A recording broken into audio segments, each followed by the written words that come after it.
Bonjour chers étudiants, bonjour chers amis, bon 1er mai. La vidéo du jour s'intitule Capitalisme universel, le modèle des 3 couleurs.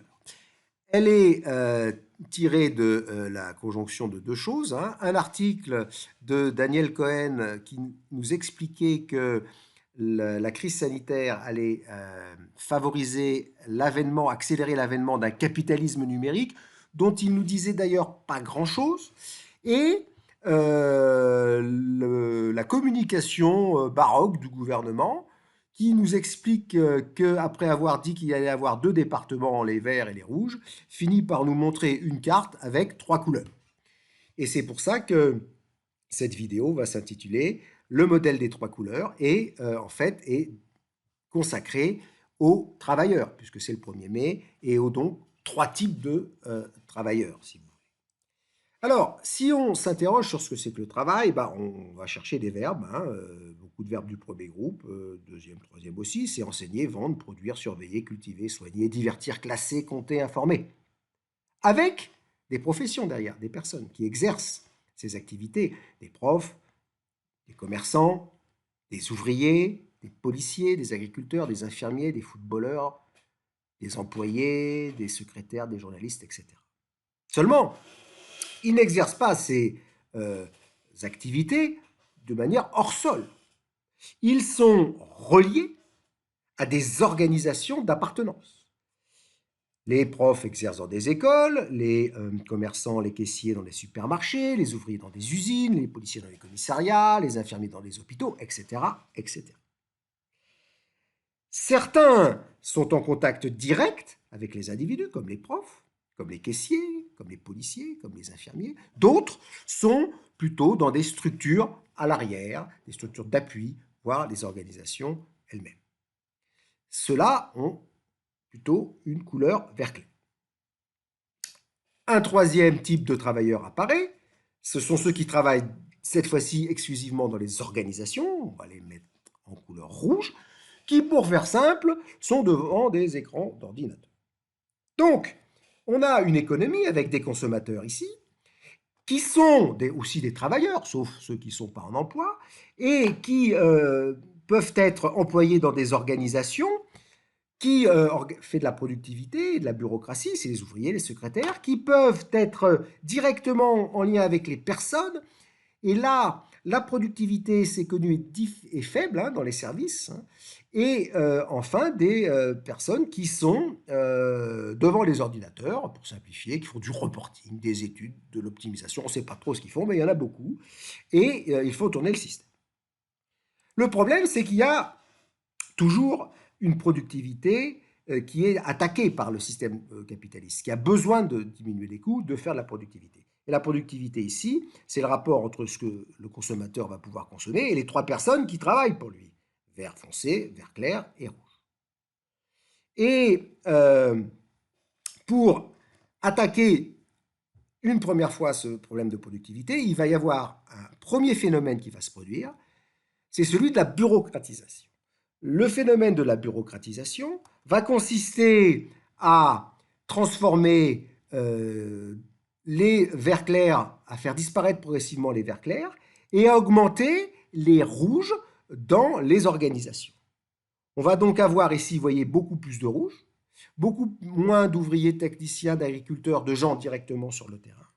Ce qui fait qu'au niveau du travail, on va avoir une évolution du paysage ici qui va être rempli de plus en plus de rouge et de moins en moins de vert clair. C'est normal, c'est ce qu'on constate si on regarde les statistiques d'emploi. Alors, ce premier phénomène de bureaucratisation, notamment dans la diminution donc, des fonctions employés, ouvriers du secteur primaire et secondaire, ne va pas régler le problème de la productivité, va le transformer, c'est-à-dire qu'au lieu d'avoir un consommateur avec en face un vert foncé, un vert clair et un rouge, il a un vert clair et deux rouges.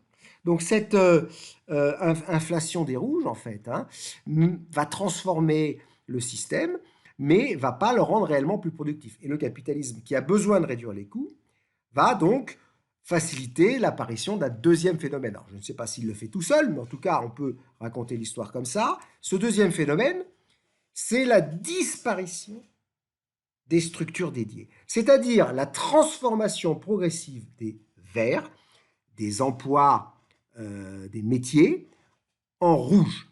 Je m'explique. Jusqu'à l'époque récente, en fait, on a des profs ici en vert qui ont des structures d'appartements dédiées, qui sont en contact avec les élèves et qui ont en appui, qui travaillent dans des écoles, des lycées, des universités, dans lesquelles on a des rouges ici, les secrétaires de l'académie. C'est pareil pour les journalistes, pour les policiers, pour les médecins qui travaillent dans les éditeurs, dans les prisons, dans des hôpitaux. Ce qui est en train de se produire, cette disparition des structures d'appartenance dédiées, c'est que ces emplois, ces métiers sont en train de se transformer. Ils deviennent plutôt rouges, c'est-à-dire que chaque personne va être lui-même sa propre organisation. Il va avoir ses ordinateurs et il va s'appuyer pour ça, non pas sur une structure d'appartenance dédiée, mais sur une structure universelle, sur les services informatiques, sur les logiciels. C'est le règne d'IBM, de Mac, de Microsoft, avec, effectivement, ce travailleur qui va faire son reporting, il va réaliser les travaux de support, le prof va enseigner à distance, il va tracer les élèves, il va fournir les notes, le journaliste va taper et éditer son article directement via son blog. Le médecin va faire de la téléconsultation, va envoyer les analyses aux collègues et les chiffres à la sécurité sociale. Cette transformation, vous voyez ici, fait qu'on va avoir de plus en plus de rouge, pratiquement plus de vert, et le prof qui était vert va devenir rouge. Ça ne va pas régler complètement non plus le problème de la productivité, qui cette fois-ci va être un consommateur et plein de rouge.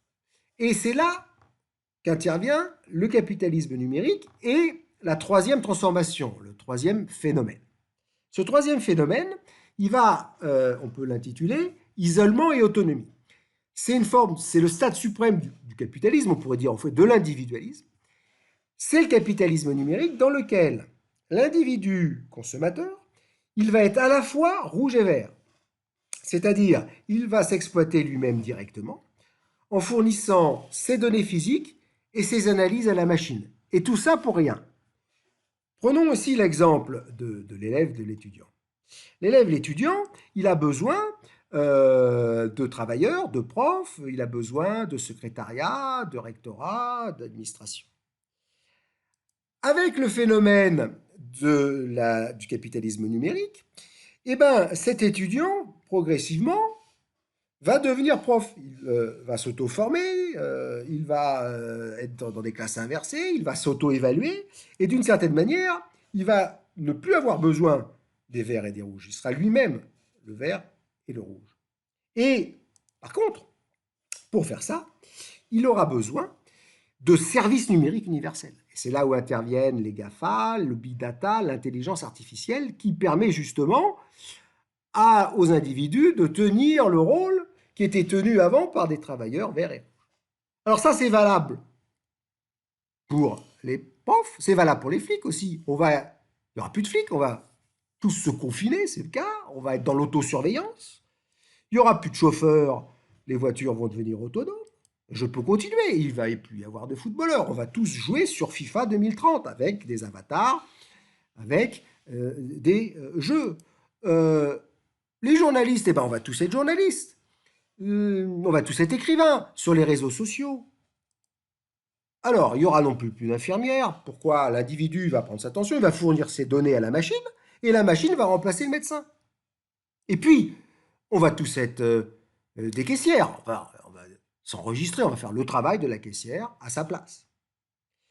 Donc, cette capacité à faire en sorte que l'individu travaille pour, en fait, lui-même, mais aussi pour la machine, le système numérique universel, fait que on va passer d'une situation où on ne va plus avoir ni vert ni rouge, mais que des jaunes. Et ces jaunes, ça va être ce qu'on va appeler l'Homo numericus. Alors l'Homo numericus, le problème, voilà, c'est que l'Homo sapiens, lui, a réussi comme espèce par sa capacité à collaborer, hein, à créer, à faire société. Eh bien, il va se transformer en Homo numericus, seul, isolé, face à la machine. Triste fin pour les jaunes. Je vous remercie.